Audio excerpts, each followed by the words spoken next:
Issa Rae is going independent because rap shit is being canceled.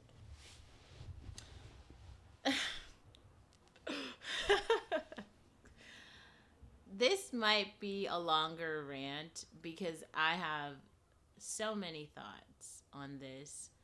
Um, let's start. Let's start. First of all, if you're new here, my name is Olivia. I make YouTube videos about culture and society. And I have actually lived in American society my entire life and not a racialized version of American society.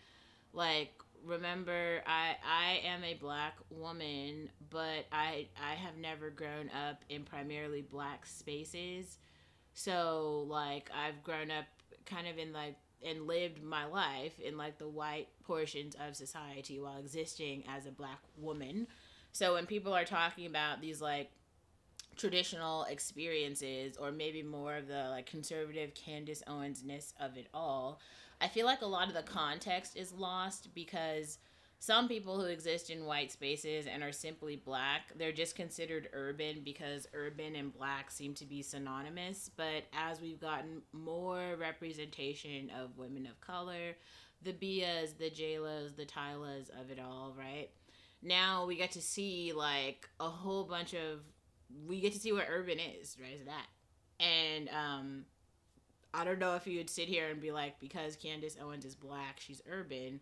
And because we have this very notable example of a black conservative woman who completely understands and abides by American society, we can start to have more nuanced conversations about how you flow from that down to like really all the other places in between.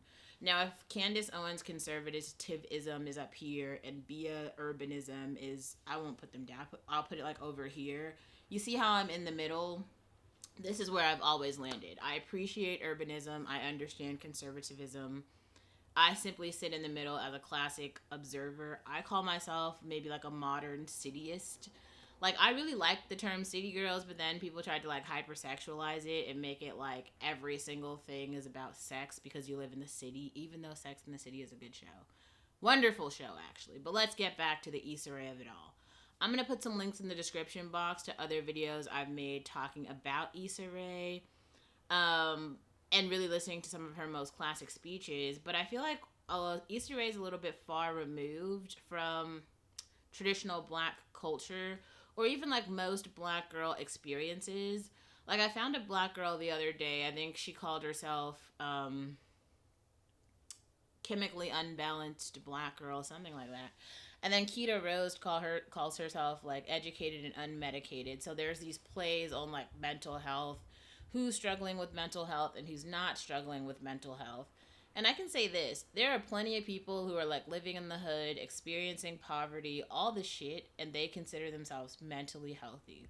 While mainstream society looks at them as like extreme examples of counterculture.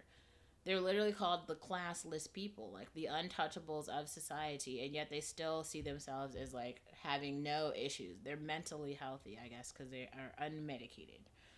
To me, that is funny. Now, Issa Rae sits at the Issa Rae is on the Candace Owens of it all. They're pretty much conservative. Maybe Issa Rae is like a Democrat, possibly, but still she's very traditional in all other aspects. I mean, she's straight, she's married, she came from like an upper middle class family and graduated from Stanford.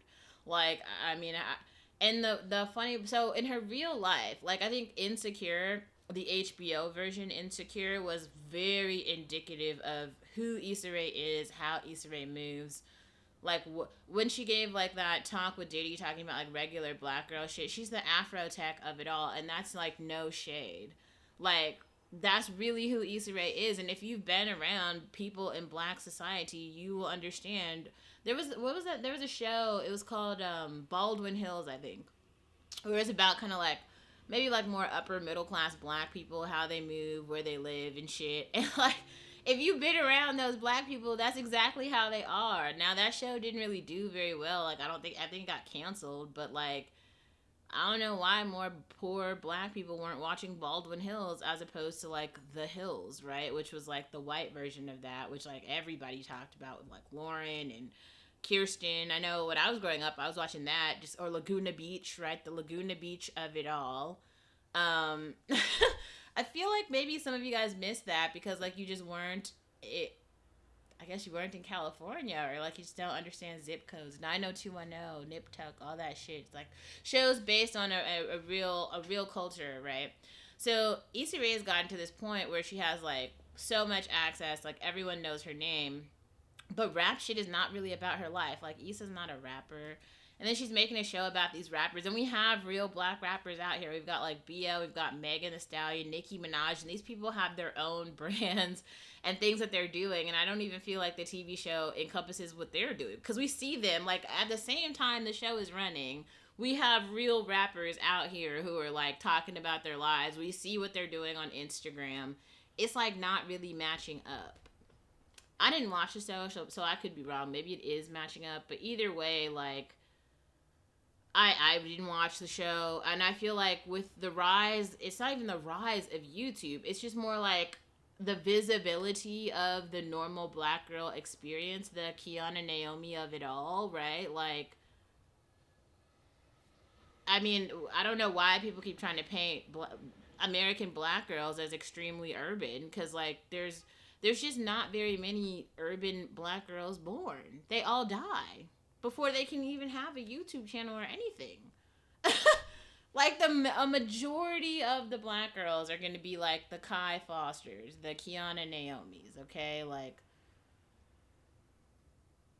it's saying I'm going to have to stop this and come back. It's saying my phone is too hot.